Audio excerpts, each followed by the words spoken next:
Mabuhay, this is Bob from Love Beyond the Sea. What does it mean that love is not proud? I've been making videos I got from gotquestions.org about various aspects of love because I don't want people to not be completely aware of what it means. Because if we don't, then we only think we're loving when really love is a very deep and rich word, and you're going to learn all that from these gotquestions.org videos. So please subscribe here at Love Beyond the Sea. 1 Corinthians 13 offers tremendous insight regarding the Christian perspective of love. As love is described, the stipulation that love is not proud is included. That's verse 4. The very word, translated proud, offers valuable information. It comes from a Greek word meaning to puff up or blow up. The English idiom, having a big head, communicates the same idea. To be puffed up is to have an inflated opinion of oneself.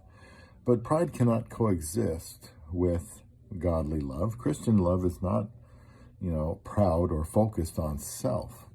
Jesus Christ is the perfect example of selfless love. Philippians 2:6-8 says that Jesus, though he is in very nature God, did not consider equality with God something to be grasped, but made himself nothing, taking the very nature of a servant, being made in human likeness.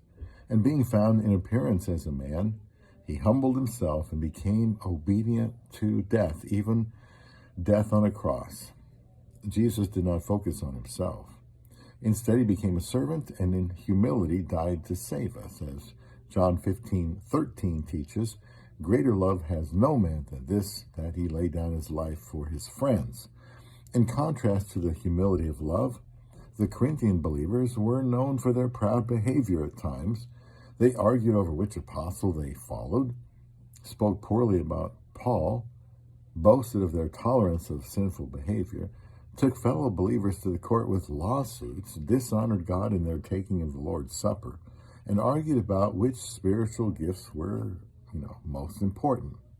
Paul's exhortation that love is not proud provided a proper corrective for their self-centered attitudes. Pride is sin. It is a sin. John taught that the pride of life is not from the Father, but is from the world in 1 John 2:16. The Proverbs summarize God's attitude regarding pride when it says, "Pride and arrogance and the way of evil and perverted speech I hate," Proverbs 8:13. And also, pride goes before destruction, and a haughty spirit before a fall, Proverbs 16:18. William Penn, the founder of the colony of Pennsylvania, wrote, "A proud man, then, is a kind of glutton upon himself, for he is never satisfied with loving and admiring himself, whilst nothing else with him is worthy either of love or care." This is exactly why love and pride are anathema to each other. In pride, we become the objects of our own love. In humility, we learn to love others. A person with godly love is not concerned with benefiting himself. The only thing love sees is the need.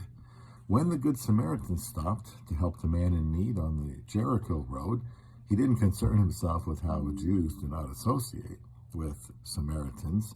John 4, verse 9, the Good Samaritan did not care how it looked to others. He was there to help. Luke 10:30-37.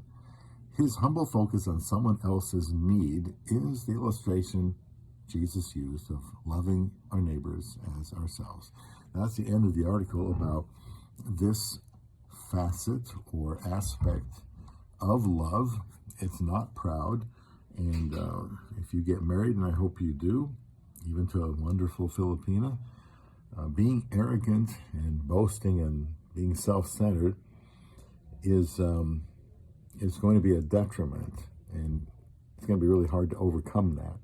So consider the things that I'm going to put in these videos on love in a playlist called Love on YouTube, and subscribe over there. Leave comments here about what you think about these videos on love, because I kind of got tired of hearing so many people's definitions of love that were based on feelings, and I got the idea they didn't know what it was, and they don't. So you're going to learn from these videos there. There's probably, I don't know, 40 of these types of videos up there already. Check out the playlist on Love Beyond the Sea. And also mixing videos about relationship with a Filipina. Since I've been married to one for 8 years, I need to learn how to love. It is something we need to learn. It's not something we're born with. So please learn about love by watching videos here on Love Beyond the Sea.